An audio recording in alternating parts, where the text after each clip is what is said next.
Second capital Hyderabad Amaravati అని చెప్పి కూడా పెద్ద ఎత్తున చర్చ నడుస్తుంది.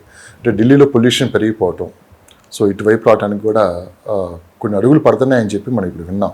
ఏది నిజం, ఏది అబద్ధం? ఇలాంటి లీక్స్ ఎందుకు వస్తున్నాయి బయటికి? ఢిల్లీలో బేసిక్లీ ఏమైందంటే అఫోర్డబిలిటీతో పాటు లివబిలిటీ కూడా చాలా తక్కువైపోయింది. అంటే పొల్యూషన్ ఒకటి, పాపులేషన్ ఒకటి, రెండు చాలా ఎక్కువైపోయింది. సో నౌ అంటే సెకండ్ క్యాపిటల్ అనేది ఫ్రమ్ సో మెనీ ఇయర్స్ అది తిరుగుతూ ఉంది, కానీ డిసిషన్ ఎంతవరకు ఎప్పుడు చేయలేదు. So this is the time అనమాట. ఎందుకంటే రీసెంట్లీ కూడా మనకు వచ్చిన న్యూస్లో ఏంటంటే సెకండ్ క్యాపిటల్ వస్తే అది హైదరాబాదా లేదంటే అమరావతి అనేది. మొన్నటి వరకు హైదరాబాద్ మీద ఫిక్స్ అయి ఉంది.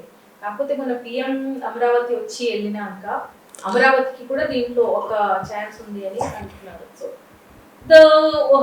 అంటే డిబేట్ ఇక్కడ ఏంటి అంటే హైదరాబాదా అమరావతి అని. సో హైదరాబాద్ ని సెకండ్ క్యాపిటల్ చేయడానికి చాలా ప్రాబ్లమ్స్ ఉన్నాయి. ఎందుకంటే ఇప్పుడు ఆల్రెడీ మనం చాలా ఓవర్ పాపులేటెడ్ అయిపోయాము. ఇక్కడ కూడా మనకి ట్రాఫిక్ చాలా ఇష్యూస్ ఉన్నాయి. సో ఇప్పుడు మళ్ళీ దీన్ని సెకండ్ క్యాపిటల్ చేస్తే ఇంకా ఈ యొక్క పాపులేషన్ పెరుగుతుంది. దానివల్ల మనకి ఇక్కడ మళ్ళీ పొల్యూషన్ పెరిగే ఛాన్సెస్ ఎక్కువ ఉన్నాయి. సో ఢిల్లీకి హైదరాబాద్కి ఇన్ అనదర్ ఫ్యూ ఇయర్స్ తేడా ఉండదు. So the next thing what the government is seeing is Amaravati.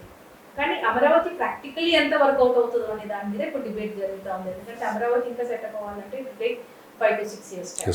So it might even take a decade, 10 years కూడా పట్టొచ్చు. ఎందుకంటే వీ కెనాట్ సే బికాజ్ అది ఇంకా బేబీగానే ఉంది.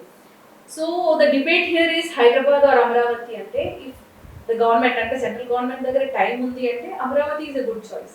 ఎందుకంటే అది ఇప్పుడు అంటే ప్లాన్డ్ సిటీ, అది వాళ్ళకి అనుకూలంగా వాళ్ళు దాన్ని ప్లాన్గా కన్స్ట్రక్ట్ చేసుకోవచ్చు, ఇన్ఫ్రాస్ట్రక్చర్ డెవలప్ చేసుకోవచ్చు.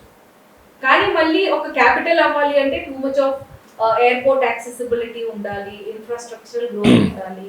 ఎందుకంటే ఒక కంట్రీకి క్యాపిటల్ అవ్వాలి అనుకుంటే చాలా ఇంటర్నేషనల్ పీపుల్ ట్రావెల్ చేస్తారు. సో దానికి అనుకూలంగా సిటీ తయారుందా లేదా అనేది కూడా is the next challenge. So ఇక్కడ టై ఏంటంటే హైదరాబాద్ ఆర్ అమరావతి అంటే 100% అది అవుతే మాత్రం హైదరాబాద్ అయ్యే ఛాన్సెస్ ఎక్కువ ఉన్నాయి. దీనికన్నా లాభం కన్నా నష్టాలు ఎక్కువ ఉన్నాయి అంటున్నారు. నాట్ ఓన్లీ పొల్యూషన్ ఒకటే కాదు, సో ఇంత మళ్ళీ ఎంత పీస్ఫుల్ అంతా చెడిపోతుందేమో అని చెప్పి భయపడుతున్నారు. హైదరాబాద్ అంటే చాలా కూల్ ప్లేస్, చాలా అందరు చాలా బాగుంటారు ఇక్కడ, ఒకసారిగా మళ్ళీ వాతావరణం అంతా మారిపోతుందని చెప్పి. ఇప్పుడు ఆల్రెడీ మనం ఒక మెట్రోపాలిటన్ సిటీగానే మనం అంటే we have been recognised. So ఇంకా దీన్ని క్యాపిటల్ కింద తీసుకొచ్చేస్తే ఇంకా ఎక్కువ కమర్షియల్ యాక్టివిటీస్ పెరుగుతుంది. సో డెఫినెట్లీ అది మన అంటే మన సిటీ అట్మాస్ఫియర్ నే మార్చే ఛాన్సెస్ ఎక్కువ ఉన్నాయి. ఎందుకంటే డెఫినెట్లీ ఒక్కసారి సిటీకి అది క్యాపిటల్, ఐ మీన్ ఇండియాకి అది క్యాపిటల్ అయ్యింది అంటే అది ఒక నెక్స్ట్ లెవెల్లోకి వెళ్ళిపోతుంది. ఎందుకంటే పార్లమెంట్తో సహా many other government infrastructural growth అవ్వడానికి ఛాన్సెస్ ఎక్కువ ఉన్నాయి.